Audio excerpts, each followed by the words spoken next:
આજે આપણે જે ટેકનિક વિશે જાણીશું એ ટેકનિકમાં મહત્ત્વની વાત એ છે કે એ ટેકનિકથી આપણને બધાને એક વસ્તુ ક્લિયર થઈ જશે કે આપણી જે પોતાની પ્રેઝન્ટ લાઈફ છે that is totally on mindset. 80% is our mindset અને 20% ઇઝ એકચ્યુઅલ ઇનપુટ. આનું સીધું ઉદાહરણ એ છે કે આપણે આસપાસ આપણે ઘણા એવા લોકો જોયા છે જે દિવસથી લઈને રાત સુધી તનતોડ મહેનત કરે છે, પણ શું એમને એમની મહેનત પ્રમાણે મળે છે? એમની મહેનત પ્રમાણે એ લાઈફમાં એટલું અચીવ કરે છે? જ્યારે બીજી બાજુ એવા વ્યક્તિ છે જેમનું એકચ્યુઅલ એફર્ટ્સ બહુ ઓછા હોય છે, પણ પોતાની બુદ્ધિના લીધે, માઇન્ડસેટના લીધે ખૂબ જ ઓછા એફર્ટ્સના છતાં પણ તે ખૂબ જ વધારે સક્સેસફુલ હોય છે. આ એક સીધું અંતર અને જીતું જાગતું ઉદાહરણ આપણે બધાની સામે છે કે આપણી પોતાની લાઈફ, આપણું પોતાનું status that is totally on our mindset. અગર આપણું માઇન્ડસેટ છે કે હું જેમાં પણ એફર્ટ્સ મૂકું છું એમાં હું સક્સેસ થઉં છું, તો તમે એમાં જે પણ ઇનપુટ મૂકશો એમાં તમે સક્સેસ થશો જ.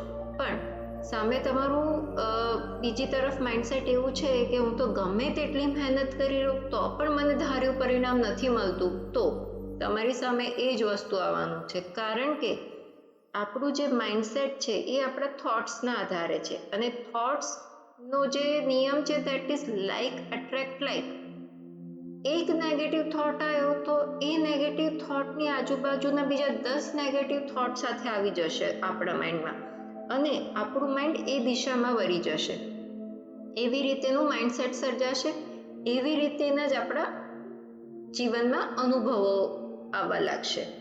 તો આને આપણે 17 સેકન્ડ્સ ટેકનિકથી મેનિફેસ્ટેશન કરવાની બહુ જ ઇઝી રીત છે, તે આજે આપણે શીખીશું. 17 સેકન્ડ ટેકનિક્સને આપણે 4 સાયકલમાં કરીશું. એનું રીઝન શું છે?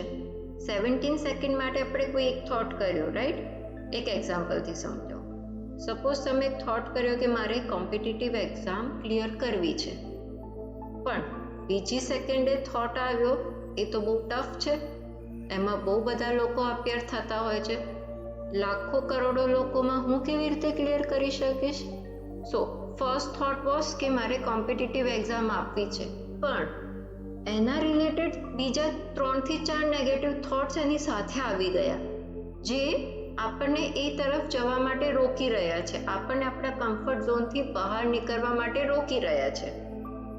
તો આ સાયકલને તોડવા માટે આપણે 17 સેકન્ડ્સ ઇન્ટુ 4 ટેકનિક યુઝ કરીશું, મતલબ 17 સેકન્ડ્સની 4 સાયકલ, જેમાં એક આપણું જે થોટ છે, ડિઝાયર છે, એના રિલેટેડ બીજા ટોટલ 4 આપણે પોઝિટિવ થોટ્સ કરવાના છે, જેનાથી એ વસ્તુ એકદમ પાક્કા પાયે મજબૂત રીતે આપણા માઇન્ડમાં સેટ થઈ જાય.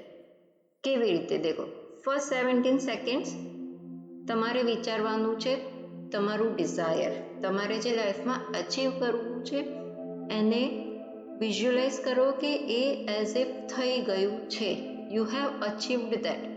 17 સેકન્ડ આ કર્યું.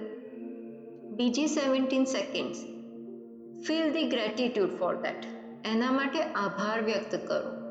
આભાર ક્યારે વ્યક્ત કરશો? જ્યારે તમે અંદરથી ફીલ કરશો કે તમે ખૂબ જ ખુશ છો, એ વસ્તુ તમને મળી ગઈ છે અને એના માટે તમે ખૂબ ખૂબ આભારી છો. જ્યારે તમે બહુ જ ખુશ હશો તો આભાર ઓટોમેટિક નીકળવાનો છે. તો એ 17ની 34 સેકન્ડ્સ થઈ. નેક્સ્ટ 17 સેકન્ડ્સ માટે એ મોમેન્ટમાં જીવો. એ વસ્તુ અચીવ થયા પછી તમારી શું લાઈફ હશે એની આજુબાજુની, એ વસ્તુને વિઝ્યુઅલાઇઝ કરો અને ફીલ કરો. That is total 51 seconds. Next 17 seconds તમારે વિચારવાનું છે કે જ્યારે તમે એ મોમેન્ટ જીવી રહ્યા છો તો તમે એ તમારા ફેમિલી અને ફ્રેન્ડ્સ જોડે શેર કરી રહ્યા છો કે આ વસ્તુ બહુ મને ઇઝીલી મળી ગઈ, આ વસ્તુ અચીવ કર્યા પછીની જે તમારી ખુશી છે.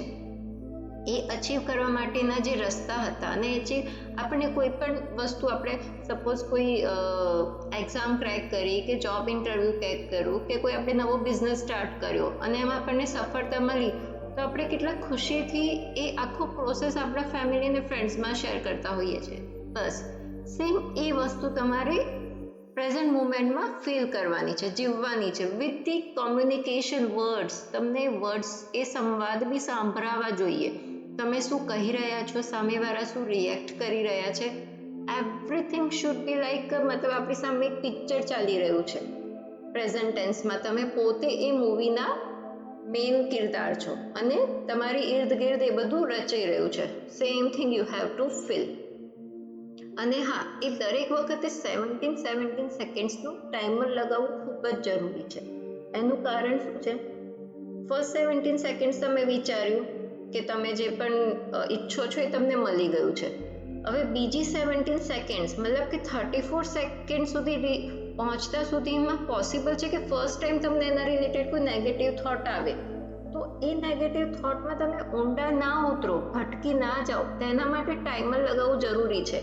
કે 34 સેકન્ડ થતાની સાથે બીજી વાર ટાઈમર વાગશે તો અગેન તમને ટાઈમરના અવાજથી યુ વિલ બી બેક કે યસ, મારો ફર્સ્ટ થોટ શું હતો? પોઝિટિવ, કે મારે આ વસ્તુ અચીવ કરવી છે, તો મારે એની આજુબાજુ જ રિલેટેડ વિચારો વિચારવાના છે. Again third timer of 17 seconds, જે ફરીથી તમને ભટકતા રોકશે. તો આવી રીતે તમારે 17 સેકન્ડ્સના 4 ટાઈમર લગાવવાના છે, 4 વાર.